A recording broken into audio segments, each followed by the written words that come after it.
असंभव है।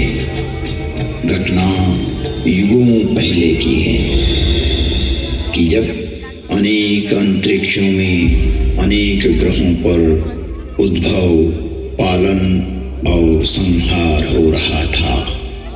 अर्थात कई सारी सृष्टियों का प्रादुर्भाव और विलय हो रहा था।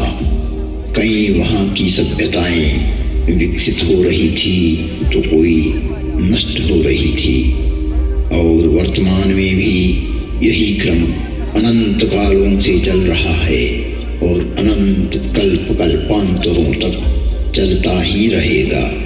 यह अंतहीन क्रम है, परंतु यह घटना इस पृथ्वी नामक ग्रह की है कि जब यहाँ सब कुछ निशब्द था, समस्त पृथ्वी जल आप्लावित थी, तभी भगवान विष्णु ने वराह रूप धारण कर पृथ्वी के कुछ भाग को जल से बाहर निकाला,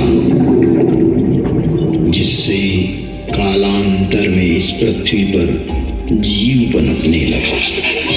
और एक बड़ी काल गणना के बाद यहाँ मानव पैदा हुआ, किंतु उसे किसी प्रकार का बोध नहीं था, किसी भी प्रकार की अभिव्यक्ति की समझ नहीं थी। ना तो उस समय शब्द था, ना कोई वर्णाक्षर।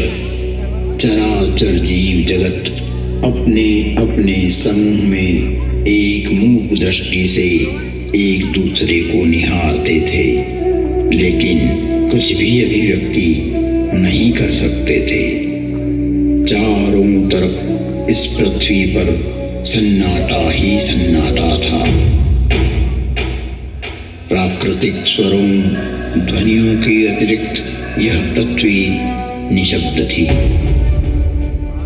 ऐसे कई युग बीत गए कि अचानक ब्रह्मा को विचार आया कि पृथ्वी का निर्माण हो चुका है। विष्णु ने अपनी व्यवस्था भी व्यापित कर दी है, लेकिन शब्द की उत्पत्ति कौन करेगा?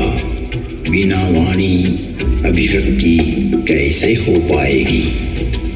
जब ब्रह्मा और विष्णु को प्रेरणा हुई कि देवों के देव महादेव ही इस सृष्टि में शब्द की स्थापना कर सकते हैं, शब्द ब्रह्म का दान दे सकते हैं,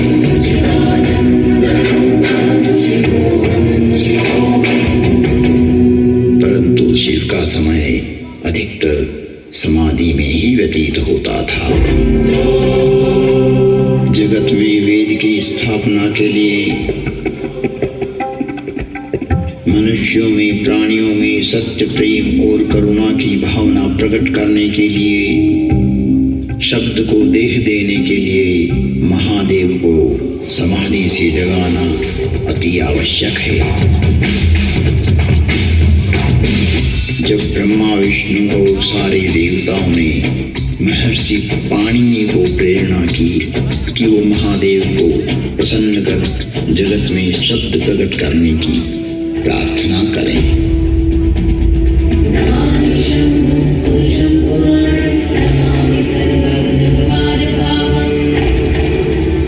महर्षि पाणिनि की निष्प्रिय एवं जगत कल्याण की भावना से की गई तपस्या ने भगवान शिव की समाधि में विघ्न डाला।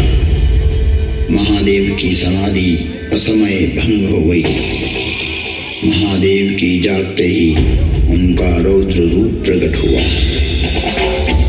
और उन्होंने अपना नाद शस्त्र डमरू उठाया और भयंकर तांडव करने लगे।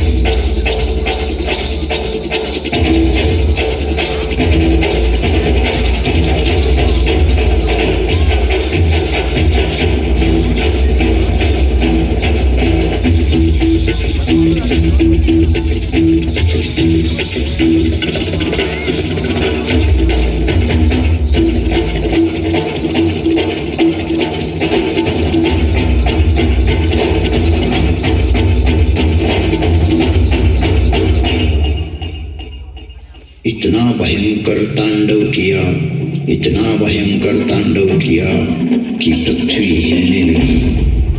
आकाश में बिजलियां कौंधने लगी। पृथ्वी को हिलते देख ब्रह्मा ने सोचा, कहीं प्रलय की वेला तो नहीं आ गई। चारों तरफ समुद्र में उफान आ रहा था। हवाएं चक्रवात का रूप लेकर आकाश की ओर बढ़ रही थी। पूरी पृथ्वी अपनी दूरी पर ऐसे डोलने लगी मानो पृथ्वी समुद्र पर तैर रही हो।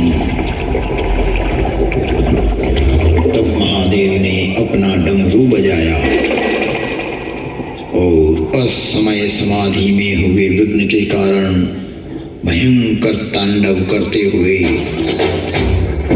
मानो अपने इस नाद से संसार को बधिर कर देंगे,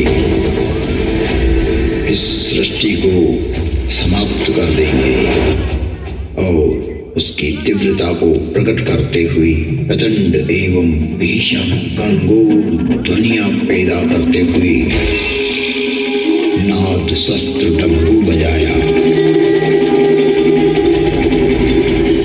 उग्र एवं महिमामय भयंकर डमरू नाद किया, जिससे प्राणी मात्र की श्रवण इंद्रियां लुप्त हो गई।